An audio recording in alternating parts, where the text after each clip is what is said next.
This episode brought to you by Crazy Tom's Beard Oil.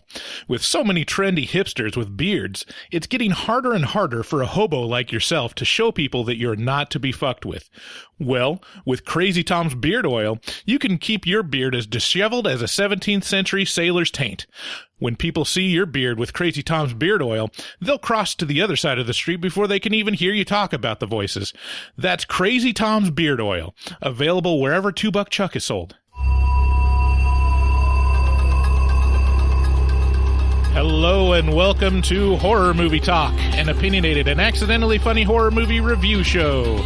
Your panel of expert hosts each week are Dr. Bryce Hansen, who holds a PhD in spookology, and Professor David Day, the foremost expert on scare no-nos. New theatrical releases get priority, but we also review older horror movies, both good and horrible. I'm Bryce Hansen. And I'm David Day. Sorry. I'm David Day. Who are you again? Okay, David Day. David Day. Not to be mistaken for Little Play or Big Say or David Gay. Professor David Day. I should say adjunct professor David Day. Because you work professionally outside of the university in scare no-nos. Right. Yeah. I'd like to showcase a little bit of my super sexy voice. All right. This is uncomfortable. Oh. So thank you for listening in to Horror Movie Talk. If you're a first-time listener, just want to tell you a couple things to get you integrated into the cult of Horror Movie Talk. Go to our website at horrormovietalk.com. There's 3 words in there that are very easy to remember because you like horror movies and we're talking about it. And there you'll find links to all our social media. We're on pretty much everything. I mean, we're even on TikTok, and we have no business being on TikTok. No. I mean, well, as voyeurs. Maybe.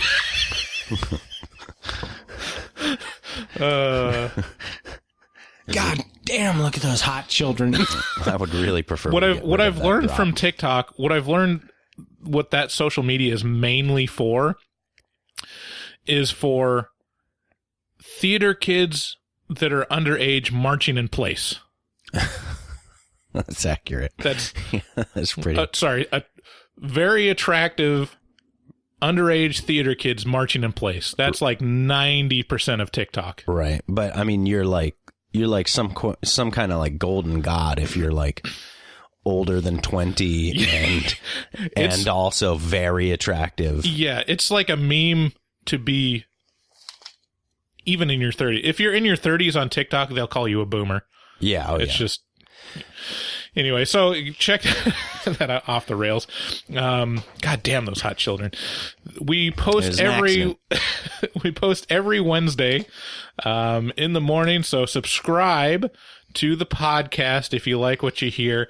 And also, whether you like it or not, please leave us a rating on iTunes if you use an iPhone. And if you have any friends or relatives or a stranger on the street that has left their phone unattended, open up their Apple Podcasts and leave us a star rating, because you don't even have to write a review. Just a star rating is what we want. Bryce, I've been thinking about it. We really need to start appealing to listeners who run a back alley phone resale racket. Yes. like a pickpocketing racket.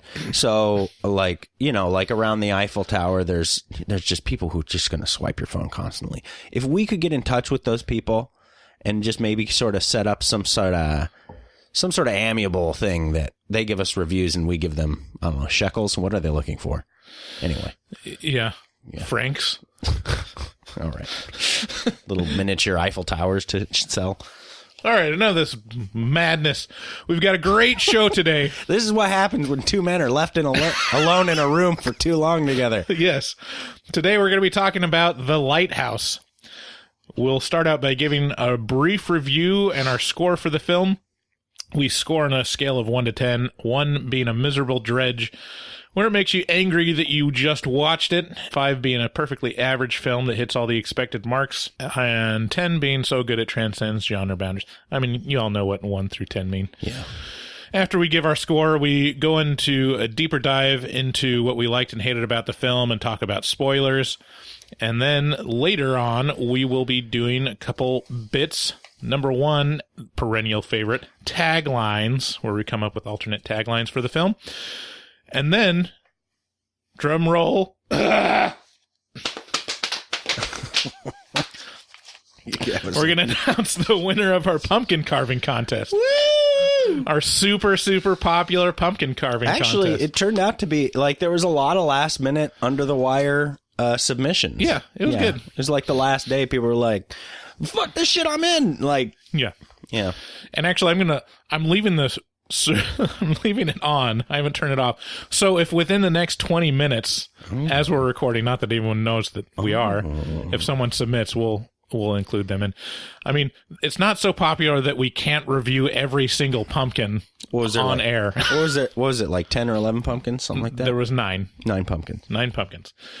But some really impressive. Yeah, they ranged the gamut from total, absolute, abject shit to the most amazing pumpkins I've ever seen. So within 9 is apparently that's the amount you need. Right. To that is a decent sample size to get a winner. Right.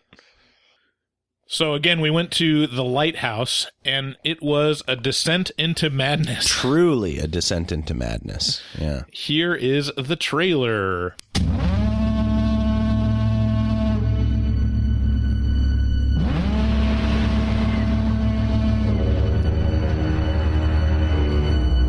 Tell me, what's a timberman want with being a wickie? Just looking to earn a living, just like any man. Starting new. On the run.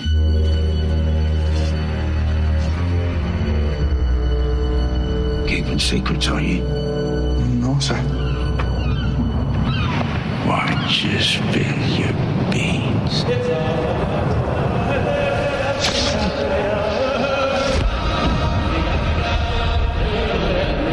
Why don't you spill your beans? Why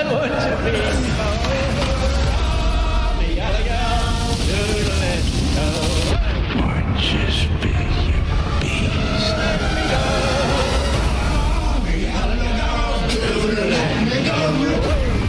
Let me go, me go. Let me go.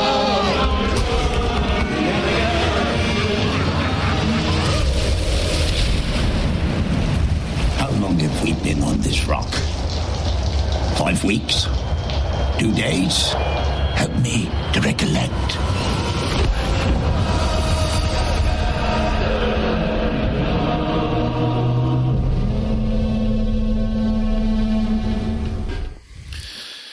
Man, that foghorn sounds like a kaiju.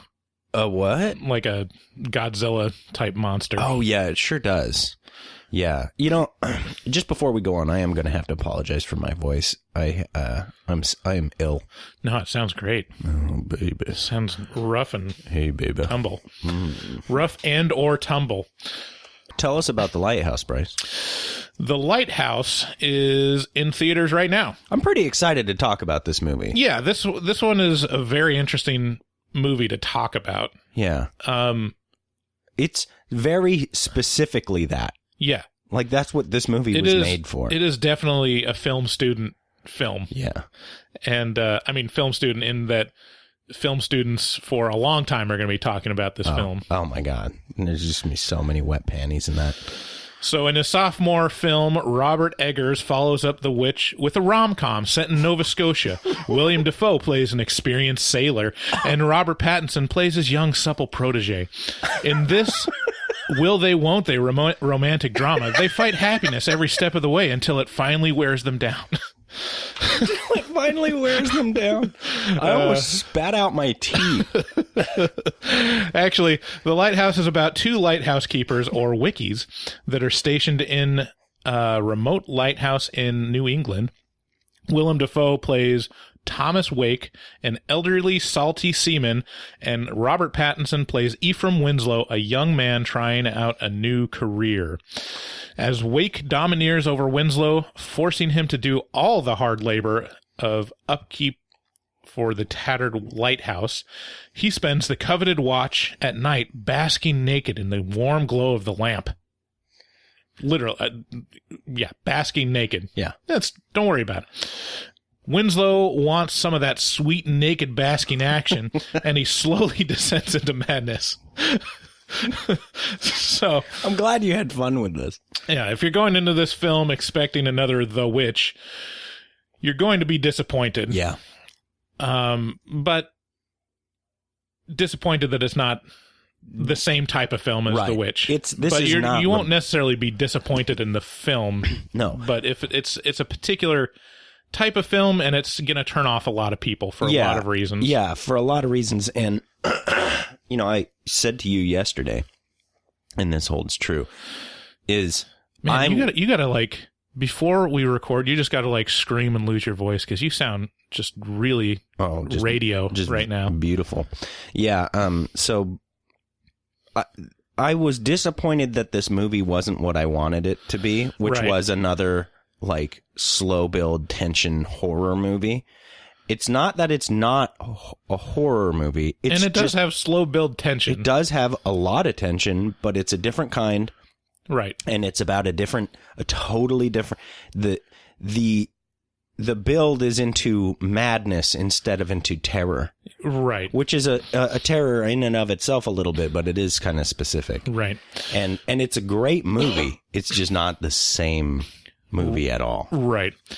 This is a much more surreal and confusing film than The Witch. However, what this movie does share with Eggers' first film is a meticulous, historically accurate film with a unique and striking visual style. Yeah. While I might not have loved this film as much as I thought I would, I can't help but have respect for Eggers' ambitious artistic vision.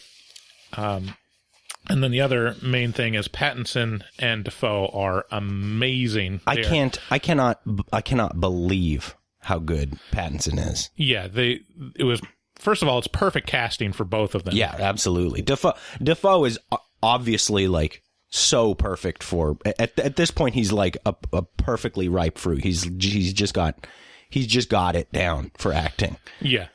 But Pattinson blew me away. Like I was like, oh, the guy from fucking Twilight. Okay, yeah, all right. Yeah. But in particular, I mean, Willem Defoe is a fantastic actor, and he can be great in anything.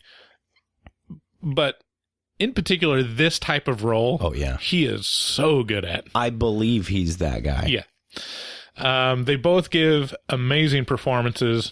There are some really great scenes and monologues in here. General audiences are probably going to be turned off by a lot of the choices that are made in terms of narrative and visual style. But film students will be creaming over this movie for years to come. Yeah.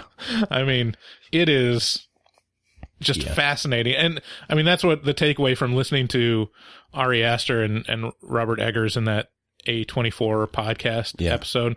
They are both huge film nerds. Like, just real, like, deep dives into history of filmmaking and, lenses. I mean, Eggers shots and stuff. So it comes out in this movie. You can really tell in this movie, almost to the point where it's a little bit like, okay, guy, like you're gonna shoot in 1-1. Like, I mean, that's a little that shooting it in a 1-1 ratio makes it almost like on the surface douchey. Yeah, I mean, it would be very easy, and I'm sure there's going to be plenty of people in our horror or just general audiences are going to look at this and be like, well, this guy is a huge pretentious douchebag. Right. Yeah. Like, this is just... But also... This is insulting to my sensibility. If he is that, he's way better at it than anybody else. Oh, yeah. Yeah. So kind of shut up. Yeah, so, I mean, it's still a great movie. Mm-hmm. Is this a horror movie? Kind of. It has enough horror elements to qualify. It's way more of a horror movie than Happy Death Day to You. Oh, my God. But most of the focus is on the tension between the two main characters and the mental instability caused by seclusion and alcoholism. That being said, there are definitely some Lovecraftian and folkloric horror elements in here. So I kind of struggled with a score for this because I can recognize that it is a great, great film, but also it's not completely for me. Right. There was some really great moments that I really enjoyed, but I don't know if I'm going to be revisiting this film very much. And I know I laughed several parts and winced. Like, it was very effective. Oh, yeah. And really beautiful. But I can't give it a 10 out of 10 like I did The Witch. I think The Witch is just a perfect movie. And this one, I don't know. I mean, it's so subjective. It's a preference thing, but I give it an 8 out of 10. Yeah, so I too have been thinking about this score. Excuse me, for a while now. And I seem to be hovering around a 7 to a 9. And I know what you're talking about. Like with The Witch, there's no fat on the bone at all. It's all very well laid out. It's all very intentional. Yeah. But the problem is the subject matter of this is losing your mind. Right. And so there is a lot of nefarious, weird, extraneous baloney. Right. That adds to that in ways that, oh, well, that could have been cut out. But could it? Right. Like, okay, well, now I get to see Willem Dafoe kind of humping his bed in a hey, this isn't the spoiler section. In a peeping Tom sort of way. Is that necessary? Well, no, but also yes, because like this is about two men going mad together. Right. And so I think if you ask me in 8 months, the same way if you ask me in 8 months about the house that Jack built, I think I'll like this movie a lot more. Yeah. Yeah. And that's a good point. And so because my expectations will have been tempered, and I won't expect another Witch. I will have gone, oh, that's a movie about losing your mind. Mm-hmm. And it's perfect at that. Yeah. And so I don't know. I think I fall between an 8 and a 9, something like that. Yeah. I'm not crazy ecstatic about it. Yeah. And that's a taste thing. But it's a great movie. So you got to choose. Is it 8 or 9?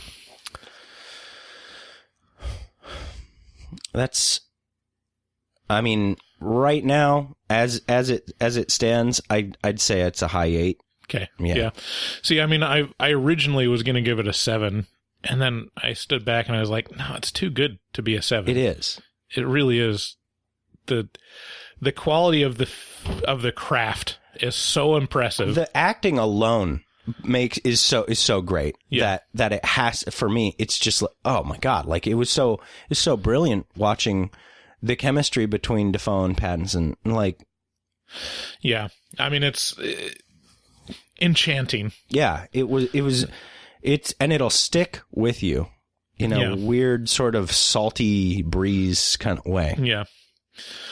So that's our score. Before we get into spoilers, let's talk about some business items. This is what we call our mid-roll section. Please check out our Patreon. If you're a longtime listener or if you're starting to get into the show and like it, support us directly by going to our Patreon. You'll get access to special patron bonus content. We got things as simple as just having access to our upcoming calendar, and as wonderful as getting early access to episodes and exclusive access to our Afterpod podcast, where we just leave the mics running after the episode, and you get to hear us shoot the shit about other stuff that's not necessarily related to horror movies. You can also support the podcast by buying or renting any movie or product on Amazon if you click through the green button in the header of our website. That website is horrormovietalk.com. And also check out our resident artist, Dustin Goebel. He is a professional artist who fucks hard. So check out the Stranger Things art book he was featured in, Visions from the Upside Down. It's pretty legit, hardbound, over 200 artists' fan works, officially licensed by Netflix. He also takes commissions for artwork from HMT fans. Check him out on Instagram. It's at DGOEBEL00. And make your artistic dreams come true. Tell him HMT sent you. He is really great, and he's very generous with his talent to the podcast. Yeah. The last 4 episodes have featured artwork by him, and it's just fantastic. And this one has a great cover art for it. So go to horrormovietalk.com or any of our social media. And also Shudder. If you haven't already signed up for Shudder from Halloween, you still have a chance to use HMT at checkout to get a 30-day free trial for Shudder. Shudder is a horror movie and television streaming service akin to Netflix, but has great curated horror content. You probably know what Shudder is if you're listening to us right now. Let me just say, you need Shudder for Halloween. You just do. And with 30 days free, that'll get you over into fucking Thanksgiving at this point. Right. So sign up for Shudder using HMT at checkout, and you'll help us out, and you'll get to stream tons of free horror. Yep. And then if you want to sign up after that, it's super cheap. It's like $3 or $4 a month. Yeah. So. Yeah. Again, thanks for listening. Let's get into spoilers.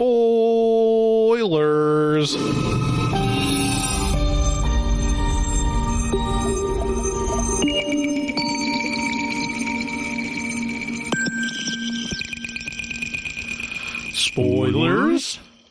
Oh, yeah. Spoilers. Okay, so this is a movie that you don't necessarily have to talk about all the beats of the film, because I still don't really know what went on through a lot of it. There's a couple things to hit in terms of plot, but really I wanted to talk about it would be annoying in the extreme to hit it beat by beat. Yeah. So just want to talk about some of the elements that stood out and that were really great and unique about this film. First of all, the visual style is really striking. Right off the bat, it hits you really hard. It hits you. They start out on a ship in the fog, and it's just this gray screen with this haunting, like you said, like kaiju-esque moaning foghorn in the distance. That kind of shakes the whole theater. Yeah, well, that would be sound, but we're talking about visual style. Oh, my apologies. Sorry. Put you on blast. So first thing that you notice is the aspect ratio is 1.19 by 1, which is basically square. Yeah. It looks like an Instagram frame, and it's one of those things that, and it's in black and white. So black and white square aspect ratio, and even I, knowing Eggers and that this is going to be a super artistic film, and I think I've even heard that the aspect ratio is going to be that, but even I was expecting after the intro to be like, and now it widens out into widescreen. It's like, no, the full time is that aspect ratio, super confined and claustrophobic, which actually works really good for the subject matter. Yeah, and there are not a lot anytime you're with a person in this movie, you're close to them. The framing is close. Right. It's lots of close-ups. Yeah. And putting it in that aspect ratio is really interesting in terms of the balance of the framing of it, of the shots. I don't know. It just has a real unique style, and it's really evocative, showing stuff in such an equal framing. You know, the one thing that does bother me about like modern movie trends is and it's inescapable at this point, it seems like, because even The Lighthouse is doing it, which is these jump cut edits where you just cut back and forth between two people talking instead of having a full frame of them talking. And I understand the reasoning behind it in this movie, but in movies like Transformers or something like that, or just any blockbuster movie where you constantly have to be looking directly at the face of the person who's talking to the other person who then it jumps to. And it cuts up the movie in this weird, like if you go back and watch Hitchcock, or if you go back and watch, movies from the 40s or 50s, that you get these long panning shots that are granted, they're probably much harder to capture in terms of acting, because you can't just have a take. You have to have people act against each other very, very, in a very convincing way. And it doesn't lend itself to the cutting room floor very well. But I would like to see a movie that has these long panning shots. Yeah, it feels like older movies definitely use the 2 and 3 shot a lot more. Yeah. And put people in the, what do you call that?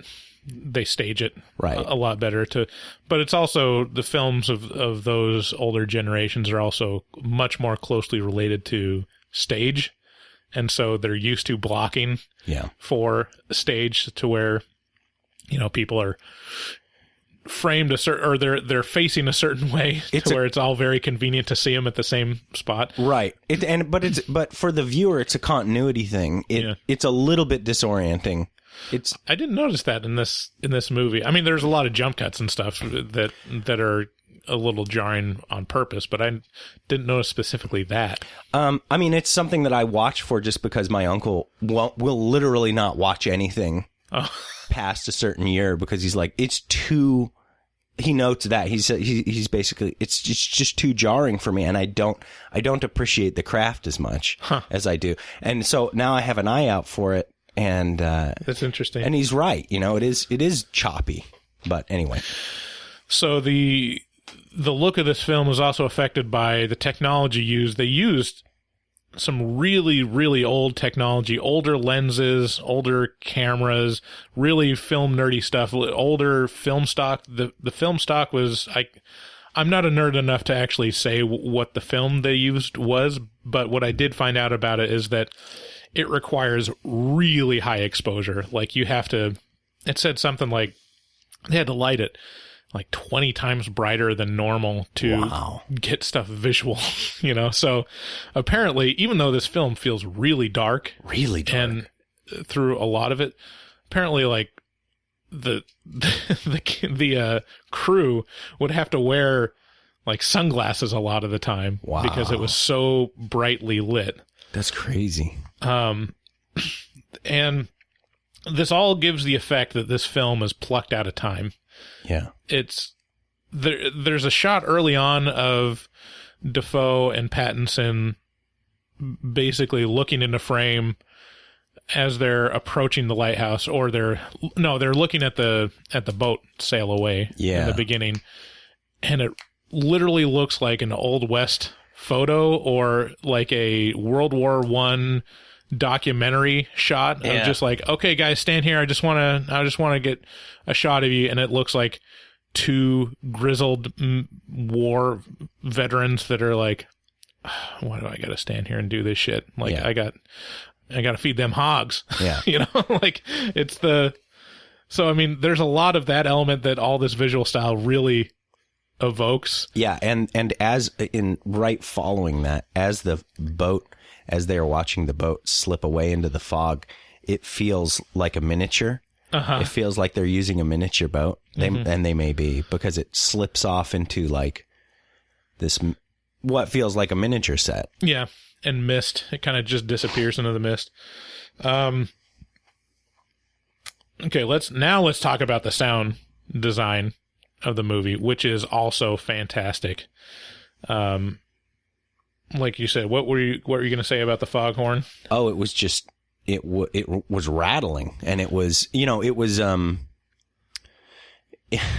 okay. So if you're going to live on top of a foghorn and there's fog around, it's going to be pervasive to the extreme. I mean, the sound is just going to be all encompassing, and it felt that way in the theater. It felt like oppressive.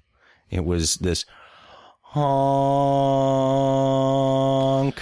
Yeah, it was like a war siren kind of. And it was loud and deep and long, and it didn't stop. It felt a little Tetsuo the Iron Man-y at the start of this movie when he's like in the coal room, and there was all this machinery around him, and it felt very claustrophobic and loud. Yeah. So that sound, they used recordings of period accurate foghorns. Apparently the sound designer on this film went to this guy on YouTube that makes YouTube videos of maintaining foghorns and teaching about period foghorns. I think I've actually seen some of the videos, which are really soothing. Like it just shows him like oiling and maintaining these old foghorns, and you see it winding up and slowly, like the machinery's like ticking away, and then it slowly winds up. You know, it's really cool. Anyway, so he took the period accurate foghorn sounds, and they manipulated them to be more ominous, memorable, and unique to the film. It really is a unique sound and very like menacing. Yeah, and the sound of the ocean and the weather is always in the background. Yeah. And always kind of washing over you. And the music is there, but it's pretty sparse. It doesn't get in the way. Eggers talked about just what he wanted with the film. He didn't want a lot of strings. He didn't want a lot of, orchestration. So a lot of winds. Mentioned like aleatoric music, which is kind of random chance music. Chanting? No, chance. What's chance?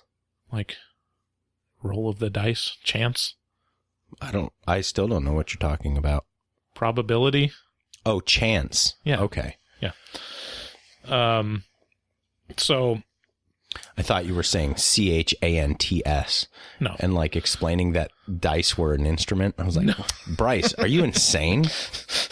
The production design, same with his previous movie, The Witch, is really impressive. Yeah. Just period accurate. They look fantastic. They built an actual life-sized working lighthouse from scratch in Nova Scotia. Are you serious? Yeah. So they didn't build all the interiors and stuff, but the exterior was all built up life-size, but it is working because they had a period-appropriate lighthouse lens created for the film. It's like, wow, that's really cool. And when Robert Eggers talks about the budget, he's like, yeah, I mean, it was kind of a moderate budget, but I can't even, sometimes I'm just have to stand back and realize, man, filmmaking is really expensive. Can you imagine just going to a period lighthouse lens creator and being like, this is the specific dimensions and this is what we're going for, and they're like, okay, yeah, that guy goes home to his wife and he's like, so it'll never pay off, huh? Well, guess what happened today? A film studio approached me and asked me to craft them a $500,000 lighthouse deal. So yeah, they really built it. You know, it was built out of like plywood and apparently like some kind of printed tarp or whatever, but it looked great. Apparently the town in Nova Scotia that could see the lighthouse really wanted to keep it because it looked so cool, but it was going to fall apart anyway, so they had to tear it down. Wow. So that's crazy. Yeah. And then the interiors though were shot on a soundstage. A lot of the weather was just practical. Like, I mean, not practical. It was like literally that was the weather while they were shooting. I think some of the more extreme ones, like when the wind and rain blows through the wall, and like basically destroys the room. That's probably done on a soundstage. But the exteriors, I don't think they had to pump in rain. That was really happening. The ocean, I'm sure they were able to just shoot the ocean. Aye, she's a harsh mistress. So it just looks real great. There's a lot of care and attention given to the look of this film.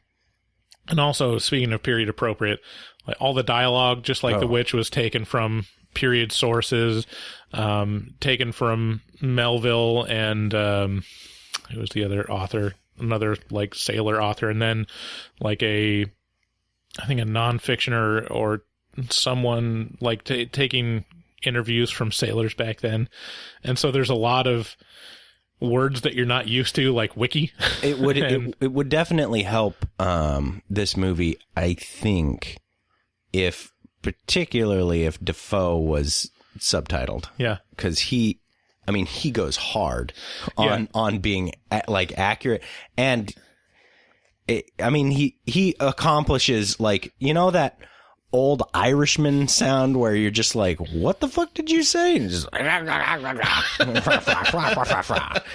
like, fra fra fra, and he's like, rah rah rah. And it's like, God damn, I can't understand a fucking word that you're saying. Fra fra fra.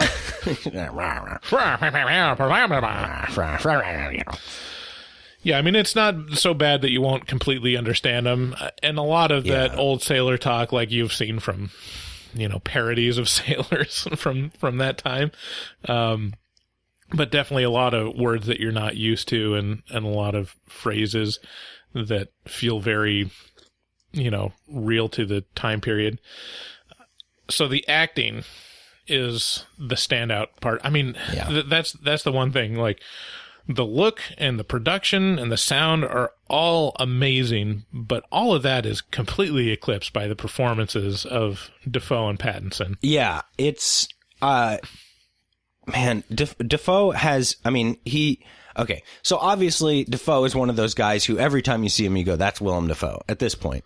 Kind of like Steve Buscemi or and his Brad voice Pitt. is really distinctive. And his voice is really like distinctive. he's able to have a lot of different colors in his voice, but definitely like the low growl is like his wheelhouse. Yeah, and so with that being said, it's, as a super recognizable actor, that makes your job a lot harder, in my opinion, because now you got to fade into your character, and it's made all the more difficult by the fact that everybody knows what you look and sound like, and they go, that's who you are. But he did it, man. He disappeared into this role. He is in this. He's a stinky, old, salty bastard who is just, his only love is the sea. And, man, just a fabulous performance. Yeah. I mean, he's fantastic, and you would expect, like, okay, this is perfect for Willem Dafoe, and he's going to just rock it. And then you'd kind of expect, like, I mean, I haven't seen Robert Pattinson on a lot of movies. No. I know he's a better actor than the Twilight series would give you the impression of. Yeah. But he was really amazing. Like, crushed it. Yeah. Like, really, he is leading the movie with his performance.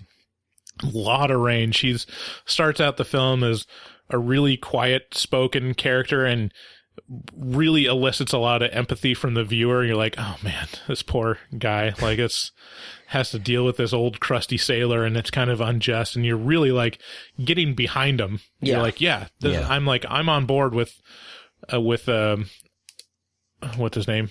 Winslow? Elias. Is it Elias? No, Elam. Ephraim Winslow. Elam. And then he just slowly kind of loses you. Devolves into like, to where it's like, well, wait a minute, he's kind of being selfish, or he's kind of being childish about this. Maybe he's not as mature. Yeah. You know? Oh, he's a person now. And then it goes into like, oh, well, this guy is making some real bad choices. Yeah. And it goes real hard into the paint. Yeah. He devolves into a flawed person. Instead of, you know, basically a whipping boy. Yeah. Lots of moments in between being a really empathetic character and protagonist to, like, oh, this guy is the villain. Kind of, yeah. Yeah. But is he, like, that's the coolest part of this movie is the movie is essentially gaslighting the audience. Right. The whole time. And I love it. I love that. Yeah. It manages to mess with you the whole way through and make you question everything that's going on. Yeah. And it's not as obvious as a movie like Memento or what's the other one that this movie is a lot like? What's that Leo DiCaprio, Martin Scorsese? Shutter Island. Yeah. Like, there are more obvious ways to, like, to trick the viewer and to show, like, hey, this isn't what you thought it was. Right. And this is much more of playing with colors. Like that was one thing that I wrote down, that even though this is a black and white film, this is it deals with colors in terms of thematic material and just the subject matter and how it's approached. It's like a lot of different. Well, it does what I prefer a movie like this does. Instead of okay, so it was a great example that you bring up, Memento or Shutter Island. Mm-hmm. So these movies have truths at the end of them, right? They have absolute truths that they go, nope, here's the answer. Here's what actually is really going on. And this movie does not do that.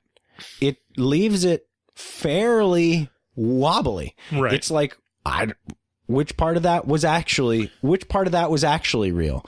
There are parts that you can pretty easily deduce. That probably was him going mad, but there's plenty of spots where it's like, I still don't know. Like, and it leaves it to you to just be like, this is madness, man. Yeah. You're descending with them. It really feels like an experience. Yeah, it does. So the uncertainty brought in is, okay, how much of this is alcoholism versus insanity? You know, or what's the interplay between that? Right. How much of the events are actually supernatural versus like hallucinations and madness? Yeah. Like that's not dreams. Clear. Like how much of it is a dream? Yeah, and how much of it is Winslow going mad versus Wake fucking with him? Right. Like, and it's all, and you're never, like, all that stuff, you're never given a real concrete answer. And, like, the whole time it seems as though Wake is a puppeteer and is trying to drive this boy mad. But he's pretty crazy. Yeah, I mean, it comes down to, it's an unreliable narrator. It's very much like American Psycho, that you don't, it's never tipped off whether it's real or not. So the stuff that happens where Wake says something that completely contradicts what you just saw, you just saw it with your eyes, and he's saying, like, so for example, there's a great scene, very The Shining-esque. Actually, this movie, I didn't write it down, but this movie is a lot like The Shining. Yeah, you're absolutely right. The actual, like, book storyline of it, because The Shining is all about alcoholism. Yeah. Like the actual source material.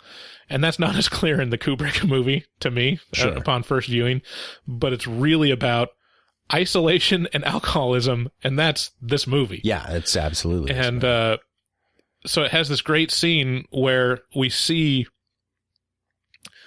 Pattinson chasing after Defoe. No, we see Defoe chasing after Pattinson with an axe, like a literal axe murderer in chase. Yeah. And they get back to the interior of the lighthouse, and they're talking about it, and then Defoe tells Pattinson, is like, you're going crazy. You just chased me down with an axe. Yeah. And you're like, well... Wait, what the fuck? So you're left to question, did what I see, is that not what actually happened? Was that in Winslow's head? Or is Wake fucking with Winslow by telling him something opposite happened, and since he's drunk, he can't tell the difference? There's an added element of the audience being fucked with, because you're like, whoa. It's very disorienting. Yeah, it's disorienting in your head, in just messing with your head, because you go, wait, what? That's not. Wait, what? Right. And then it's such an unreliable narrator because they're both pretty drunk. I mean, Wake is less drunk or towards the second third of the movie. Like, so it's like if it's through the eyes of Winslow, it's not reliable. But also, if it's through the eyes of Wake, it's not reliable either. Like, you don't know. Wake is lying. Winslow is maybe going crazy. Yeah. Or maybe he's not lying. Or maybe he's not lying. Maybe Winslow is just misinterpreting it, or it's through his crazy hallucination or something. Yeah. So, yeah, lots of uncertainty in this one. We went and saw this with Kevin. Mm-hmm. Kevin wasn't able to make it to the recording today. I don't know if he'll ever be able to make it. I hope he does. Does the audience know who Kevin is? We've talked about Kevin once or twice before. Kevin is a longtime friend of mine since first grade. Yeah. And we nerd out about film all the time, but he sent me a couple emails following up with last night, and I wanted to read some of his comments. First of all, he says, let me see. I'll hold that one for later. He says, by the way, Thomas Wake is such a fucking fantastic name for an old salty lighthouse keeper, which is true. Yeah, it's great. Kevin really nerds out at names. And if you ever want to come up with a name for a character in a movie, Kevin, is great at coming up with ridiculous names. Okay. Just FYI. And he says, and again, Robert Pattinson, I don't know if you're planning on talking about this on the podcast, but I would personally dedicate a whole segment in it. The guy was so stiff in the Twilight films that he resembled Frankenstein's monster trying to portray Dracula, and has been reeling off one amazing performance after another as of late. I never saw it coming. Yeah, he's really impressive in this movie. Yeah, it's hard. Okay, so this is such a weird thing. It's so snobby to look at an actor, and okay, so my reaction is there can be good actors in what's it called, Twilight. Yeah, but and there are good actors, but also in Twilight. I particularly don't like Kristen Stewart. Uh-huh. I think she's bad, and so now there's this thing that my mind does where it's like, oh, you're associated with Kristen Stewart. Sorry. And Twilight is hit with a triple dose of that, right? Because it's also Twilight, and there's Kristen Stewart, and you play it super stiff, and you're a heartthrob. It's just too much. It's too much for you to be good in my eyes. And then you come out and you do an amazing job, and I'm you've overcome my bar and surpassed it so much so that now I have to stand back and go, boy, I'm kind of a dick. Yeah, and also it turns it into, okay, well, now I got to see what else he's in. Right. Yeah, it's interesting, the transition of teenage heartthrobs, especially the male version of it, that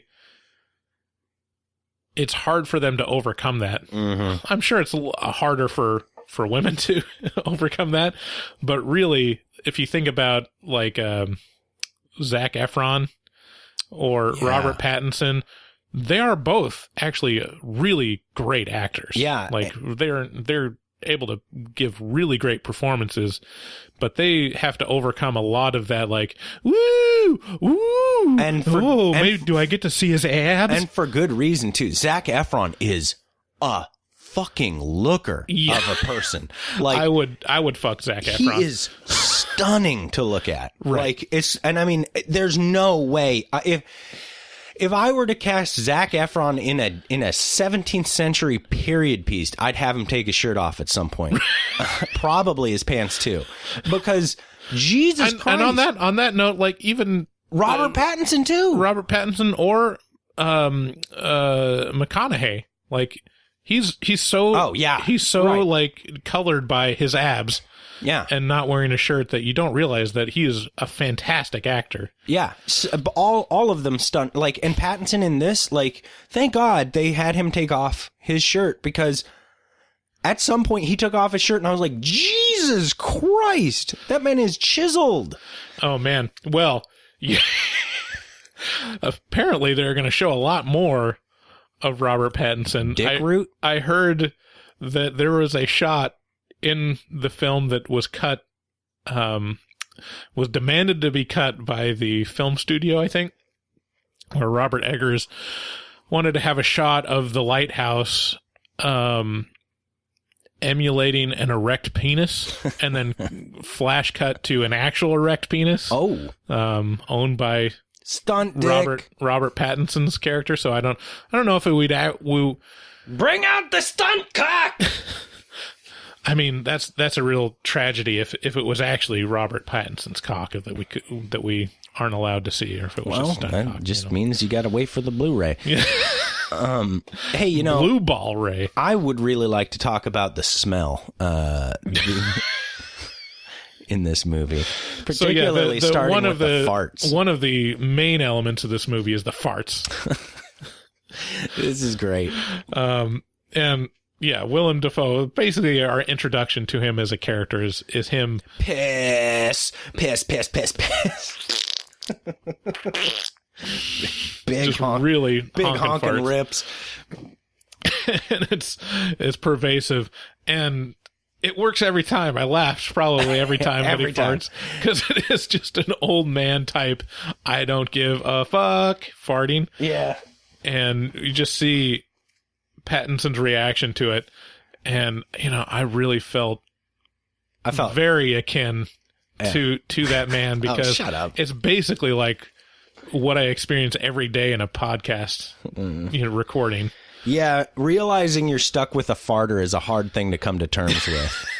It's like, oh, this guy just does. Dude, my poor wife, like last night, oh man, and the night before even, like you take a walk out of our bedroom in the morning, for 5 minutes, and then you come back in, and it's like, oh my God, I'm no longer acclimated. Oh, it smells so bad. She's like, you were just hotboxing me all night. I was like, I'm sorry. I had some beers at the movie. It made me gassy. Oh man.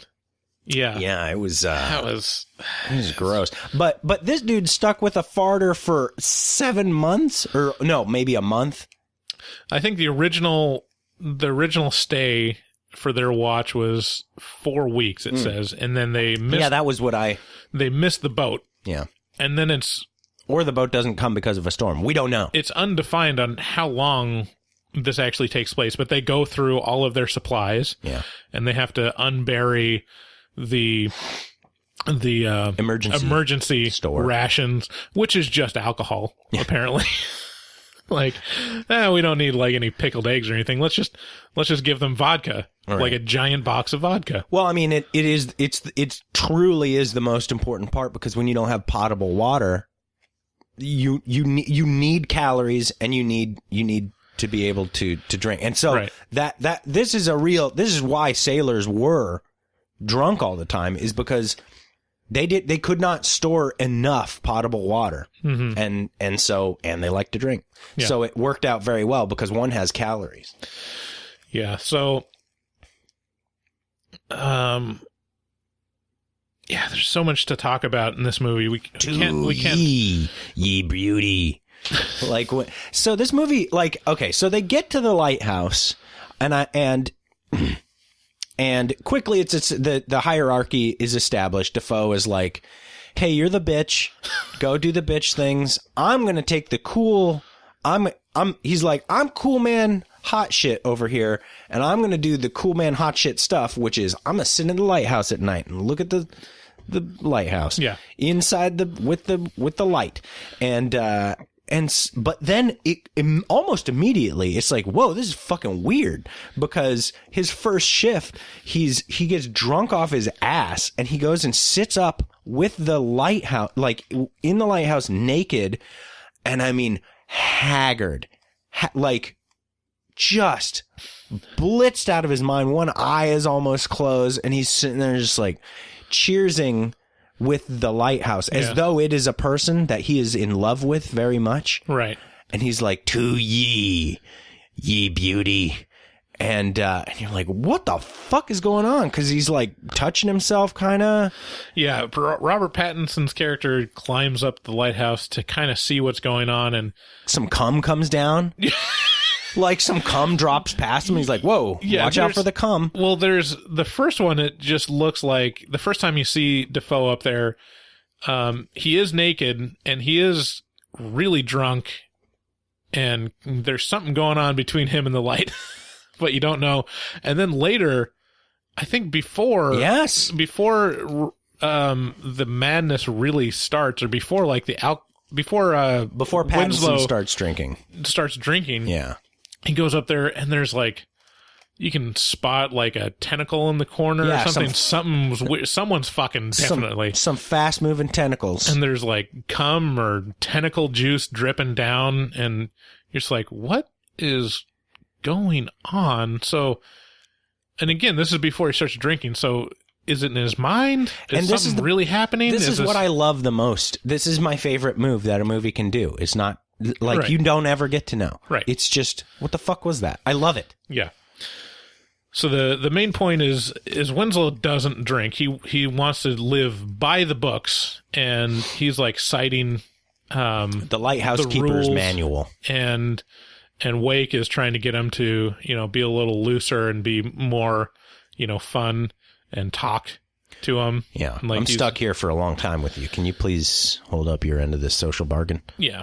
And it's not until they miss the boat. It's the last day, their last night, Pattinson finally breaks down and takes a drink, and they get roaring drunk immediately. Like, they are just completely blasted. And then the next morning when they go out and wait for the boat never comes. Yeah. So from then on, though, like, Winslow does not go back to sober living. He is 100% into the paint with drinking. Yeah, and there's some what do you call it? Some symbolic imagery and some symbolic shit going on in this movie as well with seagulls. Yeah. And seabirds. Yeah, that's kill a seabird. Yeah, I guess before that point, kind of the main turning point of the movie. It's a bold fucking seagull. That they have these seagulls, and one-eyed seagull in particular kind of is really annoying and mocking Pattinson's character. Mm-hmm. And Thomas Wake, Defoe's character, makes it a big point to don't fuck with seagulls. He says it's bad luck to kill a seabird. Yeah. Because it even says in the trailer, they house the souls of sailors past. Yeah. And then, of course, what happens is he murders the fuck out of a seagull. He kills that thing shitless. Yeah, he really just grabs that seagull and rams it into the side of a rock like over and over and over and over again. And that's when the turning point is. That's when the wind changes and when they miss the boat. And then all of a sudden it's like a real deep dive into madness. Yeah. And that's when a lot of the kind of supernatural or horror elements kind of start coming in. Winslow spots a mermaid. Yeah, kind of goes full Jumanji after that. It's like just the place starts coming down around him because this storm just won't let up. Right. There's some animals coming out of the sea looking to fuck. Like, it's weird. Yeah, you get a real good, I mean, we don't get to see Pattinson's dick, but you get a real good shot of some mermaid puss. Yeah, it's like a screen flash of like the most vaginal thing I can think of, which it was just a flash. It wasn't like a long shot of a vagina. I mean, I can see it right now, but yeah, I can too. So they talked about how they came up with that. They based it on shark vaginas. Apparently, they tried to make a real vaginal to add that element of. Yeah, it was mermaids. It was to the point of a flower, It was like, ooh, bleh. Yeah. That's the sound, right? That's the sound. Ooh, bleh. So they apparently historically mermaids had split tails, like on the Starbucks cup, because big part of the reason for the mythology around mermaids is that you got horny seamen and they want to fuck something. So like it'd be easier if there was, something up there. Yeah. And then of course in the Victorian era, they put the tail back together where there's no vagina. So you're like, well, why am I attracted to this? What? Well, I mean, I guess, they got hands and a mouth. Dolphins do stuff. The horniness is a big part of this movie. Oh yeah. A big part. Yeah. And it's it's almost an allegory of like situational homosexuality. Yes. Yeah. There's a huge element of like, just all of a sudden you're like, are they gonna fuck? Is that what's gonna happen? Is it about to get Like, butt stinky in here? Yeah. And, like, I said it as a joke, but really there is an element of will they, won't they in this movie. Like, Yeah, absolutely there is. And it's understandable too. Yeah. Like, I mean, okay, so a buddy of mine, one of our Patreon members, Adrian, was telling I was talking to him this week, and he said, what are you reviewing? I said, The Lighthouse, and he said, so he just hiked a trail called the West Coast Trail, and it's in Victoria Island in British Columbia there, and lots of lighthouses along the way, and lighthouses are still a thing. Mm-hmm.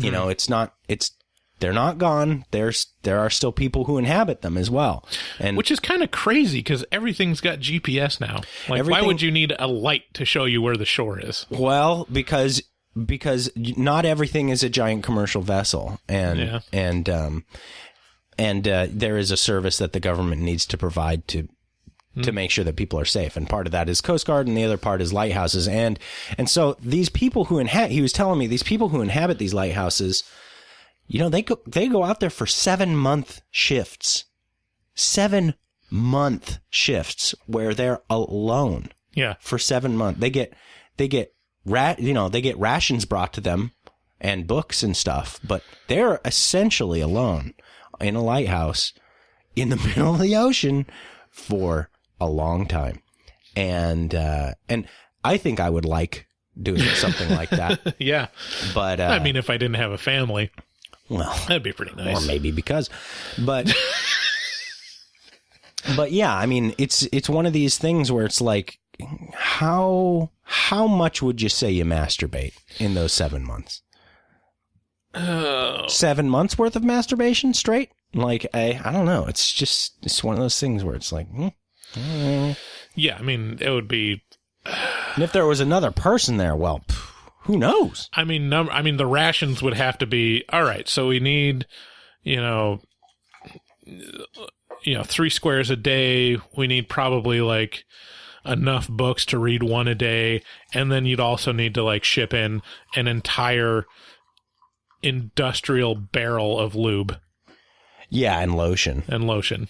Just, I mean, that salty sea air is not kind to your skin. No. Yeah. You're going to get real chapped hands, and that's not going to be nice. You're going to come out of there looking like a 75-year-old man, and your dick's going to look like it's 14. Yeah, you'd...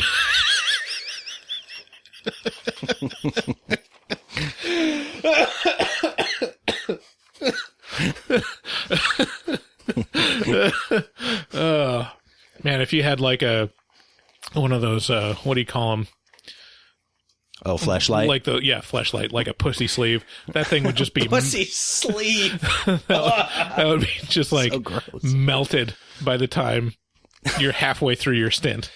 I need another pussy sleeve. It would just be ragged.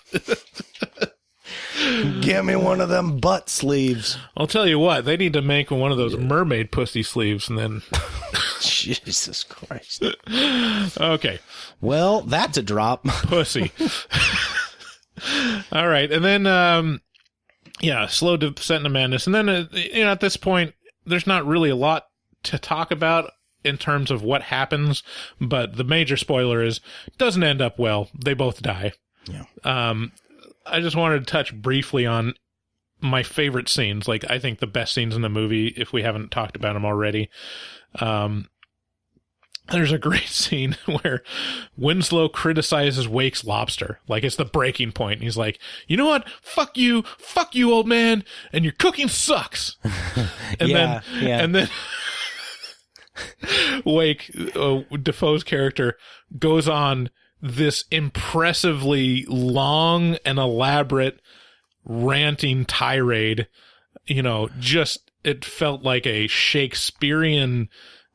Like, his feelings are hurt. His feelings are hurt, and he's like calling upon the powers of Poseidon and you don't like me, lobster? Cursing him and like calling down the supernatural elements of the sea to destroy Winslow for not liking his lobster. And then at the end, Winslow's like, I like your lobster. All right, I like your lobster. It's all right. That's a fantastic scene. Yeah. I wish I could pull that for this episode, but that's worth price of admission there. The other main important scene is Ephraim. Oh yeah, this important scene that David stepped out to pee. Yeah, great. I turned to Kevin. Kevin has a notoriously small bladder. Mm-hmm. Like, he is really like peeing all the time. And I turned to him and said, I finally found someone that has a smaller bladder than you. That's not fair, even remotely. I had a beer before I got there, 22 ounces, and then I had 44 ounces before I went pee in the theater. That's 66 ounces. I mean, it's not that you weren't drinking anything. It's not that I have a small bladder. It's that I drink and you don't. Yeah, but I feel like if you pee right before a movie, you can still hold it for 2 hours, can't you? 66 ounces.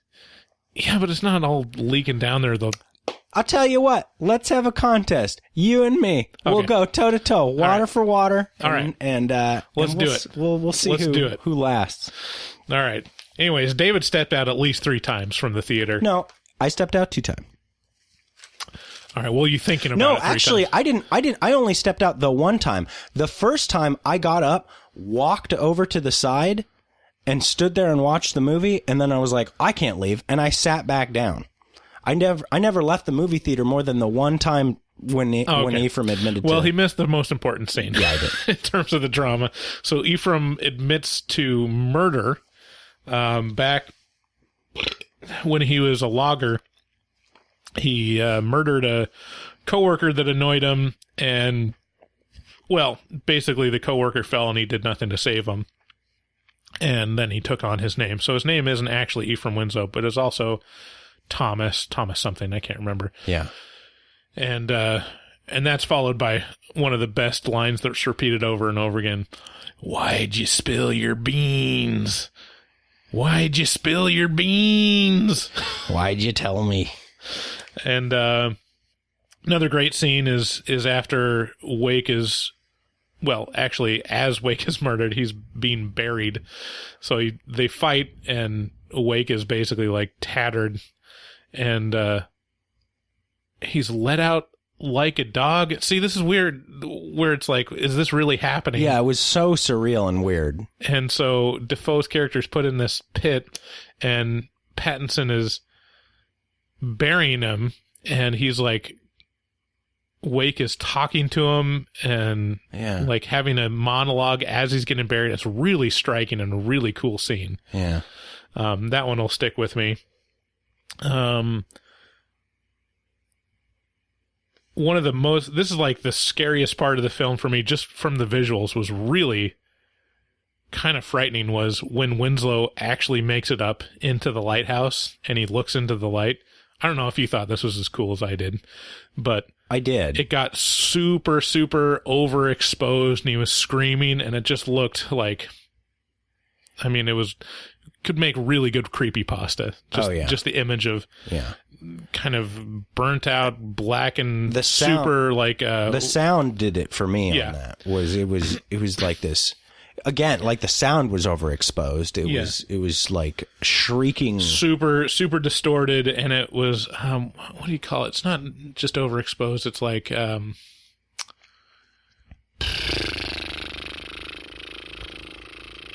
trying to think of what that setting would be.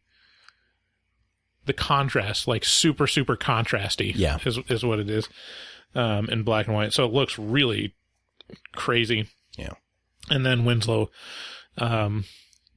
jumps out or falls out of the lighthouse, I guess, onto the rocks. And the final like image of the film is Winslow on the rocks with his guts being eaten out by seagulls. Yeah, which is very much a callback to the myth of Prometheus. So Prometheus is a Greek god that gave fire to man. Gave fire to man against the god's wishes, and then his punishment was he was lashed to a rock, and his innards were eaten by an eagle every day. Yes, that's right. And he's immortal. He was supposed to push the rock up a hill every day. No, that's Sisyphus. Like that? Sisyphus. Okay.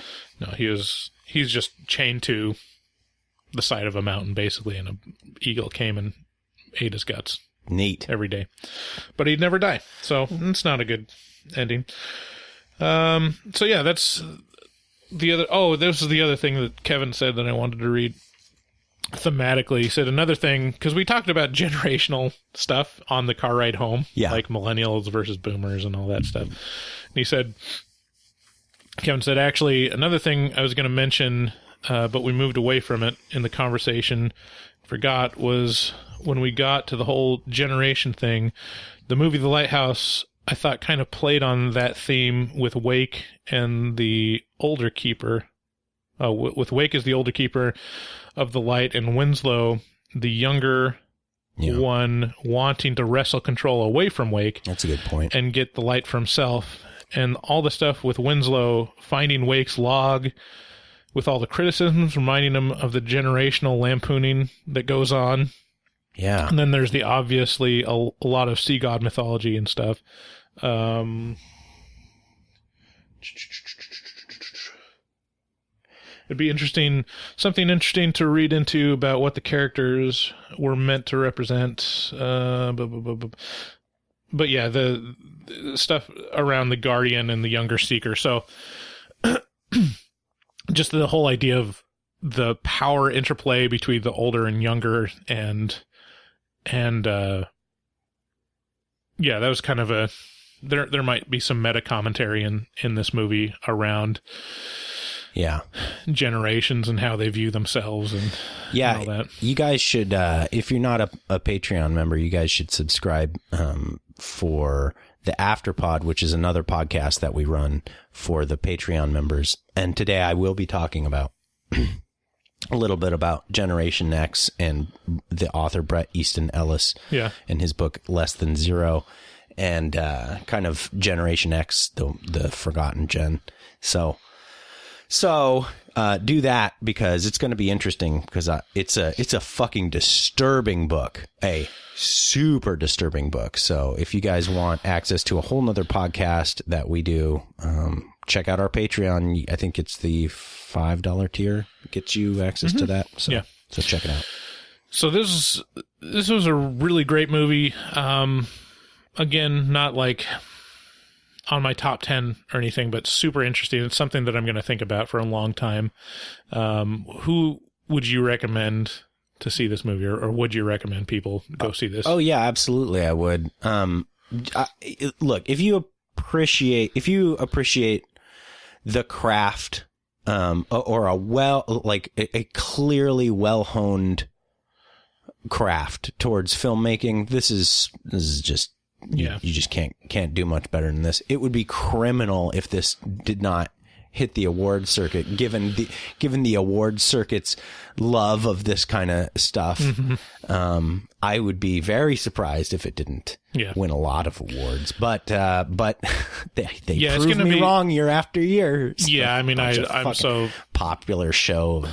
I'm pretty over the Academy Awards, but all awards are kind of silly. This will be a weird thing that both of them are lead actors, so I wonder, it'll be weird if one of them gets supporting actor and one of them gets lead actor. Yeah.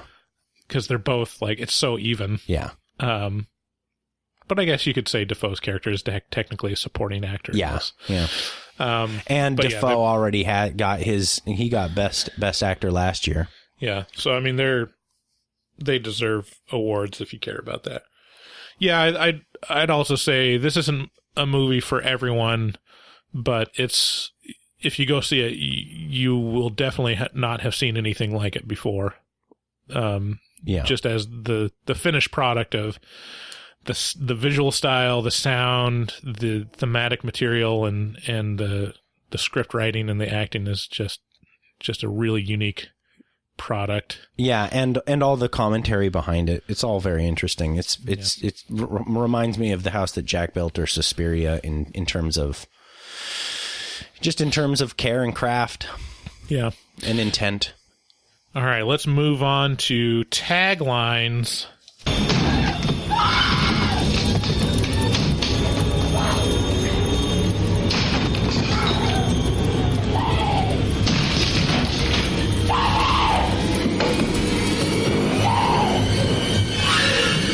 Here's taglines.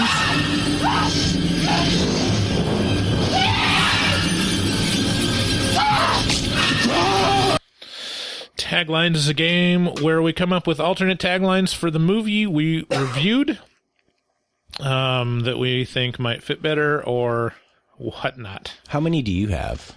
I've got 3 or 4. I've only got 2. Okay. So you go first. I could probably do without one of them. What do I have? Okay, yeah. I'm pretty happy with both of mine, though. Okay. So, The Lighthouse.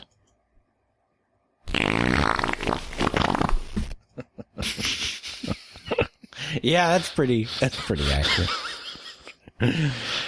That was really wet. Yeah. Well, that was the wet part. Here's the long one. Okay. The Lighthouse. Oh, wait. The Lighthouse.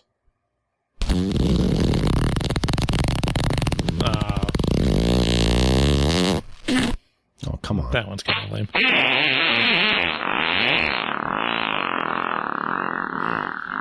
I mean, this just must be a guy blowing out his arm. That doesn't sound like farts.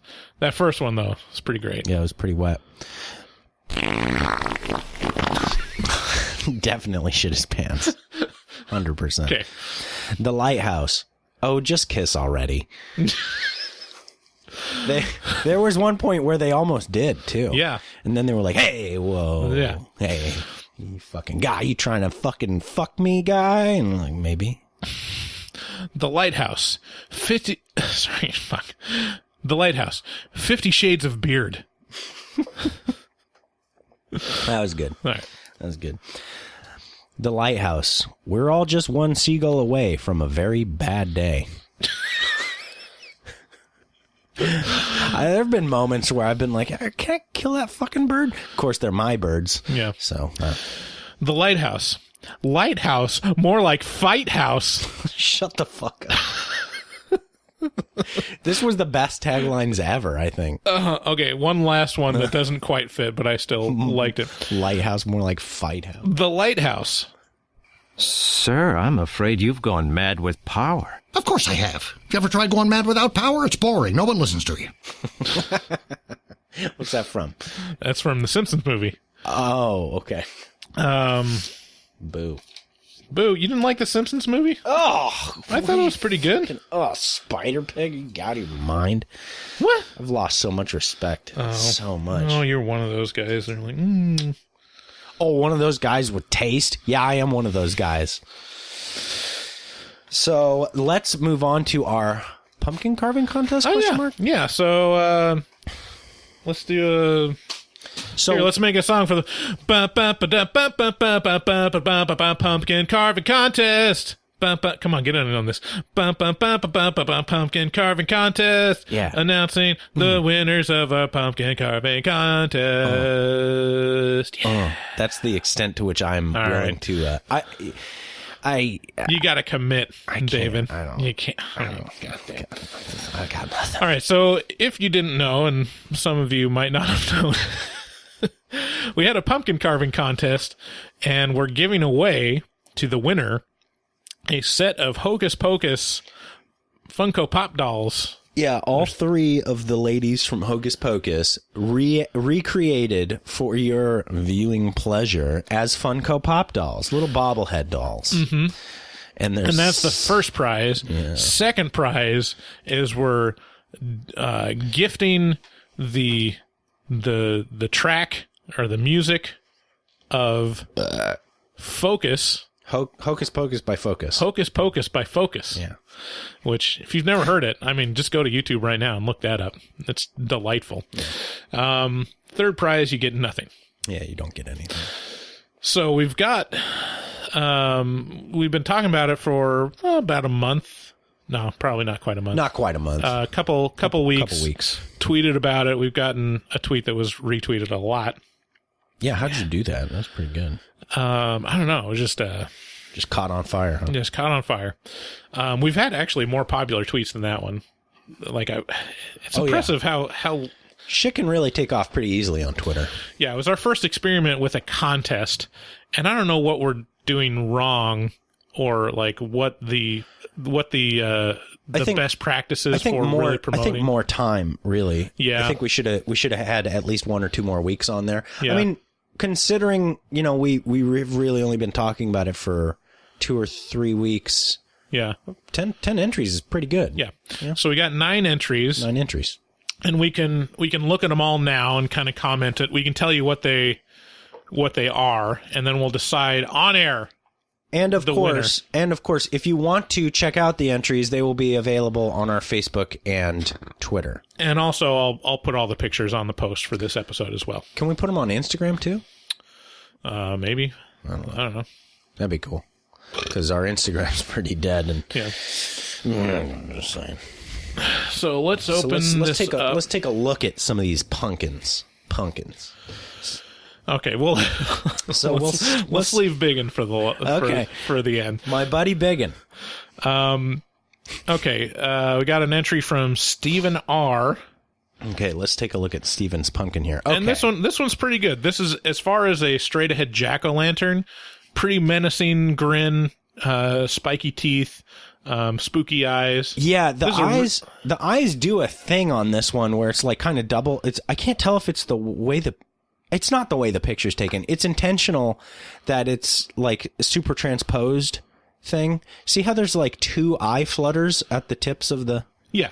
I mean, that's carved, and then he's got like kind of eyebrows carved into it. Yeah, where he's thinned it out. It's pretty cool looking. So that is a really good entry. As far as like a straight ahead jack-o'-lantern, I think that's like a front runner. Yeah. For the jack-o'-lantern types. We've got Xavier D, which is a pretty awesome name. Or Xavier, if you're French. Sure. Or Xavier, if you're from the South. We've sufficiently destroyed your name. This one's another jack-o'-lantern, also very spooky. Yeah, I'd say on par with Stevens. Yeah, on par with Stevens. Like it's, but he chose to light it with an LED light. Did you just fart? No. What was that fart sound that you made? It was probably just from my throat. Yeah, I like Xavier's. It's a meat and potatoes jack-o'-lantern. Like yeah. pretty strong on the needle teeth. And another one from Magnus. Oh. We've talked about Magnus before. He's my boy. Delight. See, now Magnus kind of went above and beyond here with the background. Like he chose to set that's this true. He's an artist among the autumn leaves. So yeah, he's got another jack-o'-lantern. He's kind of got a stitched mouth, crazy kind of Nightmare Before Christmas eyes on it. Yeah, it's kind of Jack O' Lantern or whatever his name is from. This is really good. I'm all the way from Sweden too. I'm going to be honest. I'm kind of glad that Magnus isn't the best one because I didn't really want to mail it to Sweden. Woo! That would have been a spicy meatball. You know what I would have done is I would have just transferred funds for him to buy his own Funko Pop over there. I'm like, nah, that's true. Sorry, we cannot send.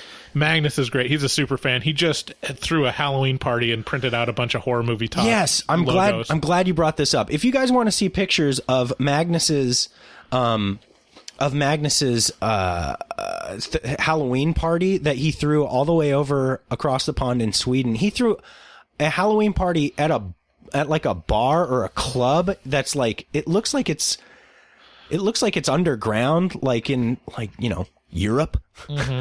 And it was attended by like 80 some odd people. Yeah. And it was a badass like themed zombie outbreak party. Yeah, it was really cool. Yeah, it was badass. So pictures for that are on our last post. So that would be Zombieland, fittingly Zombieland Double Tap. So check out his party on Zombieland Double Tap. Yeah, he's a cool dude. We haven't checked if we had a spike in Swedish listeners on. We have on It's not tremendous, but I mean, I'm sure it's Magnus driven. Yeah, thank you so much to listeners that recommend the podcast to friends. Especially like this is a great time to do it if you're a little like shy about your fanaticism about horror movies, or you don't want to be that guy. People are watching horror movies around now. This is going to be released on the 30th, so I mean, you can share. Yeah, there's a context with your friend. Yeah, there's context. Oh, now we're getting into one of the. Oh, we're not. Okay, let's skip over. Let's go into the. We'll save the top 3 and bottom 1 last. Let's check out Caitlin A's. Caitlin A. Caitlin A. and Garrett send in their jack-o'-lanterns. Again, this is like a very straight-ahead jack-o'-lanterns, both of these. Yes, but they both have a little bit of attention to detail in the 3D space. Like they think about the curvature of the pumpkin and kind of factor that into the whole thing, which I appreciate. Yeah, and I like Caitlin's has like the mini pumpkin inside the maw of her jack-o'-lantern, which is a nice touch. I couldn't see that. I that's pretty good. I like whenever they involved like extra like little pumpkins or stuff coming out of the mouth. So they're a married couple. Is that other one next to hers, is that Garrett's? Yeah. Okay.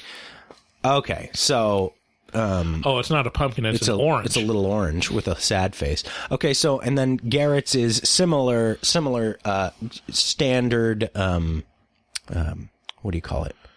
Jack-o'-lantern style. Yeah. It's menacing. I think I like Caitlin's more. Sorry, Garrett. If I'm assuming the one with the orange is Caitlin's. Okay, so now we're getting into our top 3. Okay. These are the actual contenders. Like, no offense to the ones that we've talked about. They are great. None of them are embarrassing that we've talked about. I can't wait until we talk about Biggins Pumpkin. Just FYI. Like, David has assured me that Biggins is game to be like made light of, or like you'll never find a more amiable, kind, like just jovial person than Brad. Which I'm very glad, because we're just going to rip you apart for this pumpkin that you submitted. Brad. But let's get into the top 3. So the top 3, okay. Tina D submitted a great pumpkin. So it's got the word creepy on it and it's dripping. It's very like our logo almost. I think I know the font that she's using. I think that's a Google font. I might be wrong.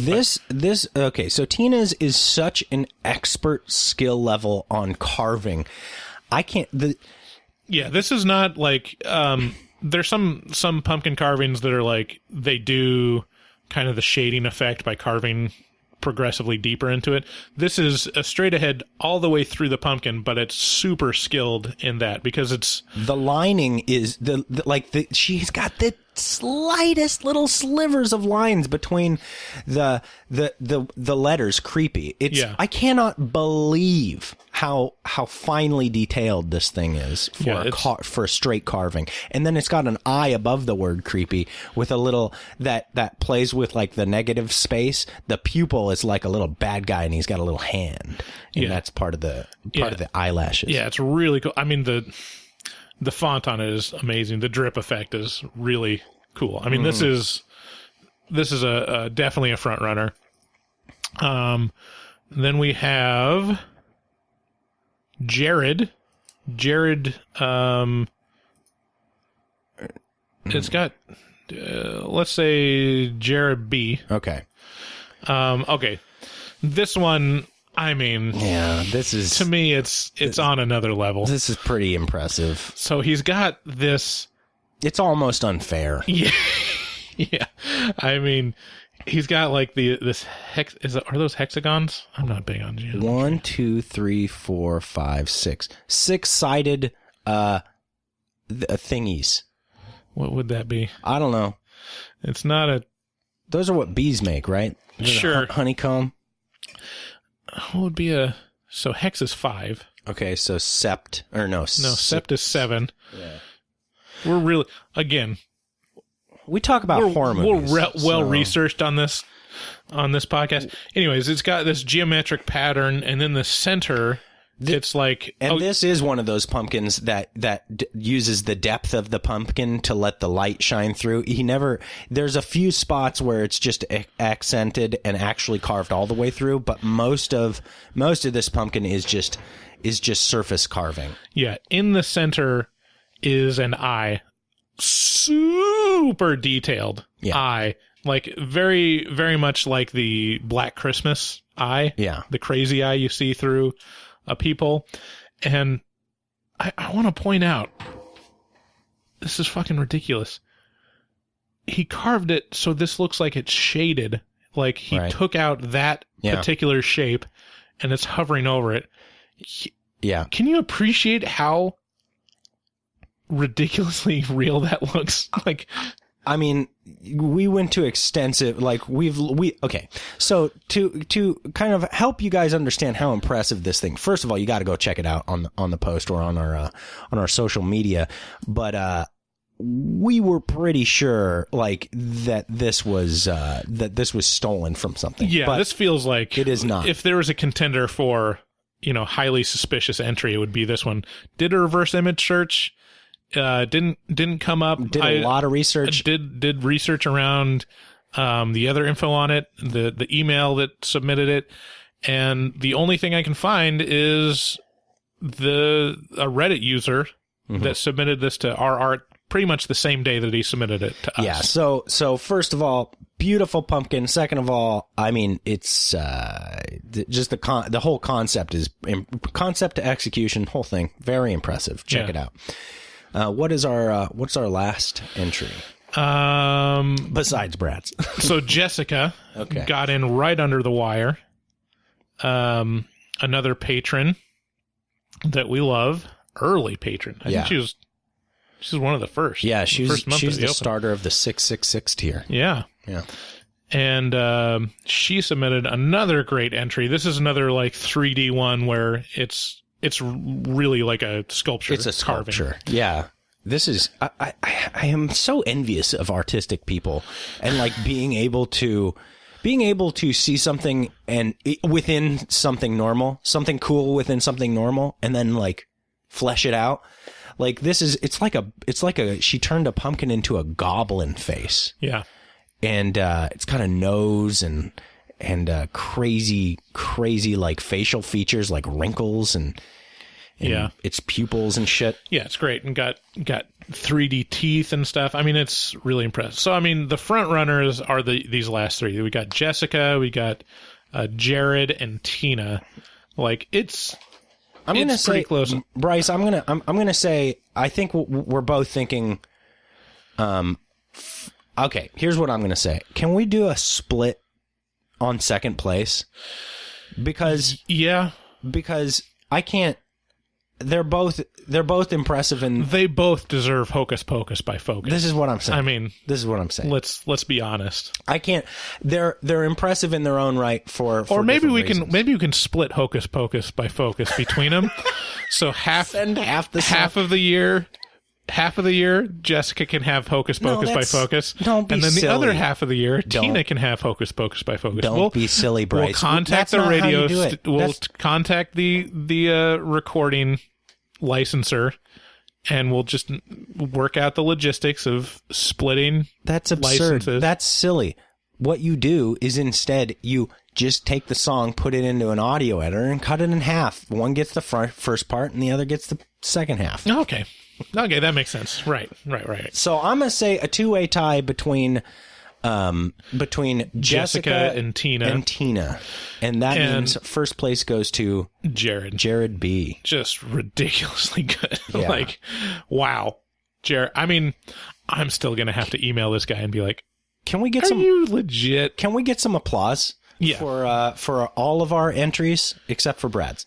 Let's get a round of applause from our studio audience. Yeah, thank you, studio audience. You guys are really usually very, very kind and well behaved, respectful. That this is a controlled recording environment. But this is the time to let it out. Let us hear your appreciation for Jared.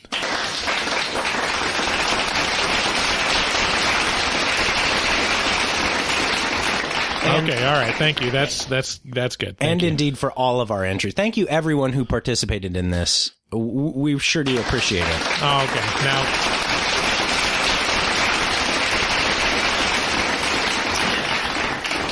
man, you give a mouse a cookie and they just go off with it. I mean, okay, all right. God damn it! All right, please. Can we keep it down?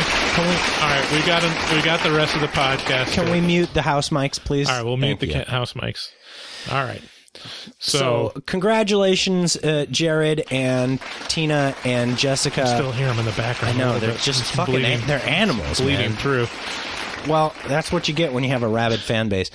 Now let's talk about Brad's.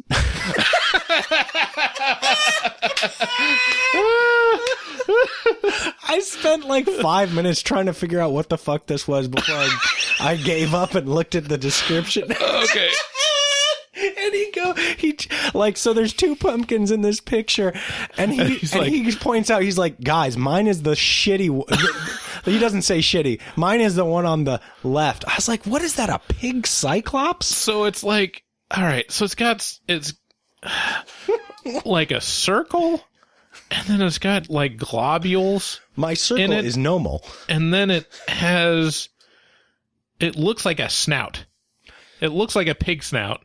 And so I'm like, is that like a Angry Birds pig? Yeah. Or like a very particular type of Angry Birds pig? Because it's got this circle on the top that looks kind of like an eye, but it's just the negative space, but it's hanging down by a thing. It's clear that he had high aspirations and zero skill to execute. And then the sides, there's like the circles too, but they could be arms. Yeah, like, I don't know. It was. It's unclear. It looks almost like a Tetris game or something like that. Yeah, like a R-worded Tetris game. So here's what he said in the comments. And we'll have to do a side by side. We'll have to pull a picture of this just so you can see it. One against the other. He said, mine is on the left, and then in parentheses, Mario mushroom. Okay. And Kate's, my wife, is on the right. Jack. So he's got. Now, Kate, yours is fine. Yeah. It is just a normal pumpkin entry, but Brad's is uniquely retarded. and God help you, big guy. I love you to death. But this, man, you should give up on pumpkin carving. even if you have kids, they should not. Or just don't be so ambitious. Like, just start practicing. Just do some triangle eyes, and just a smile. We're gonna. My dad grows a tremendous amount of pumpkins every year. Oh yeah, like just off the charts. So Brad, you're perfectly welcome to come up here to Clark County, grab some pumpkins and just practice away because you need it, buddy. So Brad was the very first entry in the pumpkin carving contest, and he was the only entry for like a week. And then we were sitting here like, oh God, if it's only Brad's pumpkin, this is just going to be a massacre. Brad wins the Hocus Pocus by Focus, or no, and the Hocus Pocus girls. So anyways, thank you so much for sharing and entering into the pumpkin carving contest.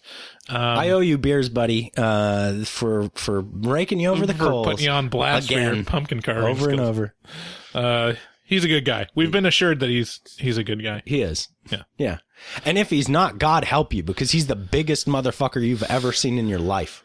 Yeah. He could probably kick my ass, but he can't carve a pumpkin out of a wet paper bag. Maybe that was the problem. He's like Andre the Giant level huge. He was starting to carve and then punched a hole through it with his fist. Yeah, it's like he's holding it between his index finger and his thumb, and he's got this teeny tiny little knife that's basically like playing with a doll set, and he's just trying his hardest to be intricate, but he can't because he's so big. And his face is so far away from his hands. It's like, I can't see. Sorry, Brad. Thanks for entering. Thanks, everyone. And congratulations, Jessica, Tina, and our first place winner, Jared. Jared, you'll be getting your bravo, man. We really pop appreciate dolls it. in the mail. Yeah. We really appreciate everybody's entry. So, with that... we have that's the end of our episode. Please, again, check out our website at horrormovietalk.com. Please, please, please, please share the podcast with a friend. It's the only way that we grow. Yeah. We don't advertise, and we've depended on listeners to steadily grow us, which the good news so far. The good news is it's worked so far, and we're kind of reaching an inflection point where we're seeing, like, yes, we're getting a better trajectory on increased downloads. Check out our calls to action on our website. We've got the Amazon Associates button. If you're planning on buying anything from Amazon the coming week, just click through the button and we'll get a little taste of whatever you spend. And then, of course, our Patreon that we've mentioned. Special thanks to all our pumpkin carving contest entries, and special thanks especially to Dustin, our post artist, our resident artist, who provides us with beautiful artwork and who does commissions. If you have if you have art desires, he can fucking get you some art. Yeah. To be honest, we do not deserve Dustin. No. So please support him and use him on your projects, and at DGoebel, GOEBEL00 on Instagram. Yeah. And special thanks to all our patrons. And do check out our latest blog by Keith on his top 10 favorite zombie types. It is as you've come to expect from Keith, it is a compendium. So check it out. It's on our website under the blog section. And with that is another episode of Horror Movie Talk ended, and we love you. What should we check out next week? Oh, yeah. So the coming weeks, we are doing The Shining, and I think that we can get my wife on the pod for that one. She has expressed interest in watching The Shining because she's interested in seeing Dr. Sleep, which will be not next week, but the week after. So check out The Shining. I don't know where that's available right now. Yeah. I mean, you might have to drop $3 for it. No, I think it might actually be available on Netflix. Yeah, I wouldn't be surprised if it's free somewhere because Dr. Sleep is coming out. I think it is on Netflix, but I may be wrong. So yeah, that'll be exciting to talk about because I actually read listened to the audiobook. My wife would take issue with me saying I read it, but I listened to the audiobook of both The Shining and Dr. Sleep the last couple months, and I'll be able to talk about, maybe a little bit more informed than I normally do. Great. Yeah. But not with good grammar. That's all. Thank you. Bye-bye-bye. Bye.